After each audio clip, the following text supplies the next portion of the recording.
Salve, salve amigos da hidrologia! Aqui é o professor Carlos Roberto da Universidade Federal de Alagoas e sejam bem-vindos a mais um vídeo aqui no nosso canal. Na videoaula de hoje, vamos apresentar para vocês os modelos reológicos não lineares, que são aqueles modelos que conseguem representar o efeito da turbulência, da colisão entre as partículas sólidas e também da fricção entre as partículas sólidas no fluido não newtoniano. Então, sem mais delongas, vamos direto para a nossa videoaula de hoje. Essa é a nossa última videoaula do curso de simulação de escoamentos de fluidos não newtoniano. Muita coisa já passou aqui pelo curso, né, pessoal? Da parte teórica, para que vocês entendam bem a parte prática, que é a aplicação no REC-RAIS. Então, a gente já mostrou para vocês, né, a taxonomia, a classificação dos fluidos não newtonianos, como é que a gente avalia as perdas de carga na equação da quantidade de movimento, apresentou os modelos reológicos para fluidos não newtonianos do tipo hiperconcentrados, lama, detritos, clásticos. E na aula passada a gente falou um pouco sobre o modelo de Bingham, que é o modelo linear entre tensão de desalhamento e taxa de deformação para representar o efeito da viscosidade no escoamento do fluido não newtoniano. E nessa videoaula a gente vai falar um pouco sobre os modelos não lineares. Os modelos não lineares, eles só precisam ser utilizados, né, quando o modelo linear de Bingham ele não é suficiente para representar os efeitos, né, de turbulência, os efeitos de colisão e o efeito de fricção entre as partículas de sólidos no fluido. Então aí a gente usa um modelo não linear. E como é que a gente sabe que vai usar um modelo não linear? Quando é que a gente sabe que esses efeitos são importantes? Então a gente mostrou na videoaula 4, né, sobre reologia e modelos reológicos, que a depender, por exemplo, da concentração de sedimentos na amostra, a depender do cálculo de alguns números adimensionais, né, que é a relação entre a fricção das partículas sólidas e a inércia, em função de alguns números adimensionais, a gente consegue saber, né, qual é o tipo de fluido, e aí sim, né, sabendo o tipo de fluido, a gente consegue representar, né, os efeitos daquele tipo de fluido. Então, no modelo não linear, a gente precisa representar outros efeitos além da viscosidade, né? Então, vamos direto à nossa videoaula de hoje. Bom, no caso do fluido não newtoniano, ele vai diferir, né, do modelo de Bingham, que é o modelo linear, devido à não linearidade entre a relação entre a taxa de deformação do fluido e a tensão de escoamento, da tensão de cisalhamento. Então, se essa relação ela não for linear, então eu vou precisar utilizar um modelo reológico não linear para representar esses efeitos de turbulência, colisão e também de fricção, que são os efeitos que fazem com que a viscosidade ela se altere à medida que a tensão de cisalhamento ela vai aumentando, como vocês estão vendo aqui, né? Por exemplo, um fluido pseudoplástico, a gente tem uma redução da viscosidade com o aumento da tensão de cisalhamento. No caso dos fluidos dilatantes, é o inverso. A gente tem um aumento da viscosidade em função do aumento da tensão de cisalhamento. Então, ou seja, a viscosidade aumenta, então o fluido fica mais resistente ao escoamento à medida que a tensão também aumenta, né? Então, tem tipos de fluidos não newtonianos que se comportam dessa maneira. O efeito na viscosidade, como eu falei, né, é um efeito que a viscosidade vai aumentando de forma também não linear, à medida que a tensão de cisalhamento também aumenta.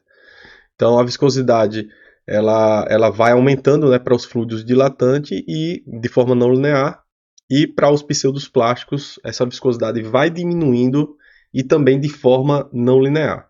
No caso dos fluidos newtonianos e também para o modelo, né, reológico linear, né, que é o fluido plástico, né, de Bigham, a gente tem que a viscosidade ela é constante, certo? A viscosidade ela não muda é, a, independentemente, né, do valor da tensão desse cisalhamento. Mas, para alguns fluidos não newtonianos, a gente tem essa alteração dos valores de viscosidade. Essa alteração ela é não linear, como vocês estão vendo aí nesse gráfico da direita. Bom, existe no REC-RAIS, existem dois modelos para representar esses efeitos não lineares, certo? Que é o modelo de O'Brien, que vocês estão vendo aí nesse slide, e o outro modelo que é o modelo de Herschel-Buckley. Esses dois modelos eles conseguem representar essa não linearidade e esses efeitos aqui, ó, da turbulência entre as partículas sólidas, da dispersão, né, que é em função da colisão entre as partículas, e também o efeito. E aí a questão do efeito de fricção ela é representada através de um outro tipo de modelo, que é o modelo de Coulomb, também, que existe no REC-RAIS, né? Mas ele não é levado em consideração, por exemplo, na equação de O'Brien. A equação de O'Brien ela não leva em consideração os efeitos de fricção. Então, por exemplo, aqui a gente consegue fazer representação, né, e simulação matemática de vários tipos de fluidos não newtonianos, né? Como, por exemplo, aqui um fluido hiperconcentrado, um fluido, uma lama, né? Também um escoamento de lama e um escoamento de detrito. Que, ou seja, a maioria dos escoamentos na engenharia estão dentro dessas categorias, né? Ou é um hiperconcentrado, ou é um escoamento de lama, ou de detritos. E essa equação de O'Brien consegue representar muito bem. Mas observe que ela tem aqui os termos matemáticos, né, que vão além do modelo de Bigham que a gente viu na aula passada. Você está vendo que o modelo de Bigham é esse daqui, ó, que é a tensão, limite de escoamento, a viscosidade, aqui a taxa de deformação representada por essa relação simples, né, que é 3 vezes a velocidade média dividido pela profundidade, também que a gente viu na aula passada. E o efeito da turbulência é representada por esse termo não linear. Vocês observem que a taxa de deformação está representada aqui, né, elevada ao quadrado. A gente tem alguns outros parâmetros, né, que é a densidade da mistura e o comprimento característico também, né, que depende do diâmetro médio, né, da partícula. Isso pode ser obtido também em laboratório, dependendo do tipo da tua amostra. E o efeito dispersível, né, que é em função das colisões entre as partículas, e aí a gente observa, né, que tem outros parâmetros aqui, né, que é a taxa de deformação, representada por esse termo, né, 3 vezes a velocidade média dividida pela profundidade, também que é um termo quadrático, e a gente também tem outros parâmetros aqui, né, que é a massa específica dos sólidos, a concentração, né, a porcentagem de concentração de volume, em termos de volume, e o diâmetro médio dessas partículas. Então tem esses parâmetros que a gente precisa também oferecer, né, definir dentro do formulário do REC-RAIS para que o REC-RAIS consiga calcular esses efeitos de turbulência e de dispersão e quantificá-los aqui para tensão de cisalhamento. E aí a gente vai ter um efeito, isso, né, obviamente, no balanço de forças, que é onde as perdas de carga elas são levadas em consideração, né? Essas perdas de cargas internas são levadas em consideração. Muito bem, a equação de O'Brien ela está disponível aqui, né? Na aula passada a gente viu aqui a equação de Bigham e ela é uma outra opção aqui de método de fluidos não newtonianos que existe aqui dentro do REC-RAIS. Então basta selecionar essa opção de O'Brien Equation Quadratic e aí você vai ter esse modelo não linear. E essa vai ser a diferença aqui em termos gráficos, né? A gente vai comparando com o modelo de Bigham, eu vou ter uma leve diferença, ou seja, eu vou ter um efeito não linear, né, da variação da viscosidade, à medida que a tensão de cisalhamento vai aumentando. Então eu posso ter um aumento da viscosidade ou uma diminuição, a depender do meu tipo de fluido, certo? Tudo isso pode ser representado. Outro modelo não linear disponível também no REC-RAIS é o modelo de Herschel-Buckley. Vocês estão vendo aqui. Então eu tenho a equação de O'Brien e também tenho essa opção, né, de escolher pela equação de Herschel-Buckley. Que equação é essa? Pessoal, muito simples essa equação. Ela é muito similar ao modelo de Bigham. Vocês estão vendo aqui o modelo de Herschel-Buckley. Ele também tem a tensão limite de escoamento. Ele tem um parâmetro que não é a viscosidade, é um valor K, certo? Ele é mais genérico, certo? Depois eu explico para vocês. E ele vai ter uma potência aqui aplicada à taxa de deformação. Observem que, a partir desse modelo, eu posso chegar no modelo de O'Brien. Ou seja, se eu definir N igual a 1 e o K igual à viscosidade, esse modelo de Herschel-Buckley ele se torna um modelo de Bigham, o modelo linear. Então, ou seja, o modelo de Herschel-Buckley ele é mais genérico. Ele pode ser utilizado para representar os comportamentos não lineares, né, entre taxa de deformação e tensão de cisalhamento, mas ele pode ser também reduzido a uma forma linear. Isso é uma coisa muito interessante desse tipo de modelo. Olha só aqui nesse gráfico, né, é exatamente isso que eu falei. Se vocês considerarem que o n é igual a 1 na equação de Herschel-Buckley, eu vou ter o modelo linear de Bigham, certo? E fazendo o K igual à viscosidade. Se o n for maior do que 1, então eu tenho um fluido newtoniano do tipo dilatante, onde a viscosidade ela aumenta com a tensão de cisalhamento. E se vocês considerarem um n menor do que 1, certo? Entre 0 e 1, né? Então, por exemplo, 0,5, 0,7. Então, se o n for menor do que 1, o fluido ele é do tipo pseudoplástico, onde a viscosidade ela diminui à medida que a tensão de cisalhamento ela aumenta, tá? Então, observem como é simples definir, né, essas relações, né, aqui no REC-RAIS, mas é importante conhecer esses efeitos, tá, pessoal? Então é importante saber qual tipo de fluido não newtoniano que você tem, se é dilatante ou pseudoplástico, para que vocês consigam definir os valores mais adequados para N e para K também, né? Muito bem, já finalizando a nossa videoaula de hoje, só para mostrar para vocês que, no caso desse artigo que fez a simulação do transporte de sedimentos, né, e também do fluido não newtoniano, que era um escoamento do tipo lama, detritos, barra detritos, porque estava na interface, aqui do rompimento, né, da barragem de rejeitos de Brumadinho. Então teve um rompimento e aí teve um escoamento de lama e detritos a jusante da barragem.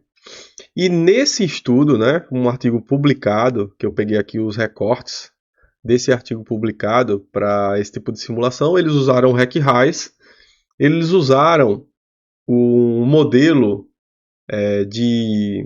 um modelo também, né, para representar a relação entre taxa de deformação e tensão de cisalhamento. E o que é que eles fizeram para calibrar esse modelo? Eles não tinham os parâmetros, né, porque o mais complicado desses modelos não lineares é a definição desses parâmetros, que muitas vezes a gente não consegue quantificar isso em laboratório de uma forma precisa. Então, o que é que a gente faz, pessoal? Esses parâmetros, a gente pode calibrar eles durante um processo de calibração. A gente pode ir ajustando esses parâmetros dentro do processo de calibração. E como é que a gente ajusta esses parâmetros? Bom, Nesse caso, né, onde a gente tinha informações da hora exata que a lama chegou nesses pontos aqui, nessas localidades, nesses 3 pontos, então os autores eles usaram essa informação do tempo de viagem dessa onda de fluido não newtoniano, né, de lama, né, que foi se deslocando e chegando a esses pontos, né, logo após o horário de rompimento da barragem de rejeitos. E aí eles usaram esse tempo de deslocamento para calibração desses parâmetros. Obviamente, né? Porque se eu altero esses valores desses parâmetros, eu coloco, por exemplo, considero que um fluido ele é mais viscoso, então ele vai demorar mais para se movimentar, para se deformar. Então ele vai levar um tempo maior também para chegar nesses pontos aqui. Então é uma maneira interessante de fazer uma avaliação e calibrar esses parâmetros se você tem dados observados, por exemplo, de um rompimento de barragem. Obviamente que não é uma situação boa, né? Porque você precisa de dados de deslocamento, né? De um caso que ocorreu. E nos casos que você não tem informação, aí sim você pode pegar da literatura mesmo, né? Então você pode pegar estudos anteriores e adotar valores similares, né? De estudos anteriores para definir a sua parametrização. Mas é uma forma de calibração desses parâmetros, né, pessoal?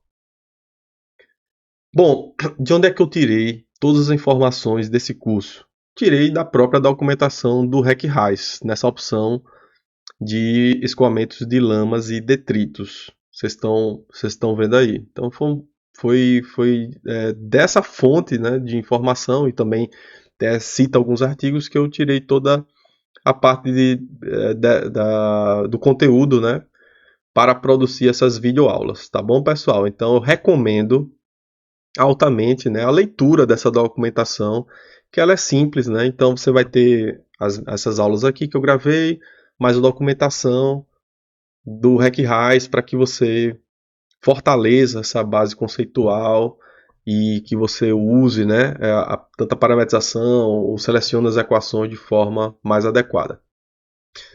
Bom, basicamente era isso que eu queria mostrar no curso, e a próxima etapa agora seria a aplicação. Então, o que é que a gente vai fazer? A gente vai fazer uma aplicação do escoamento no RecRais. Então, a gente vai fazer a configuração do fluido não newtoniano e vai fazer uma simulação de um fluido não newtoniano dentro do RecRais. Tá bom? Então, nas próximas videoaulas, eu já libero aí, já com essa parte prática. E para que você não esqueça, né? Deixe o seu like, compartilhe esse vídeo, se inscreva no nosso canal para que você possa deixar esse conteúdo e o nosso canal cada vez mais relevante, e aí sim você está contribuindo para o desenvolvimento técnico-científico da área de recursos hídricos e meio ambiente. Pessoal, vou ficando por aqui, espero que vocês tenham gostado do curso e dessa videoaula. Até logo, até!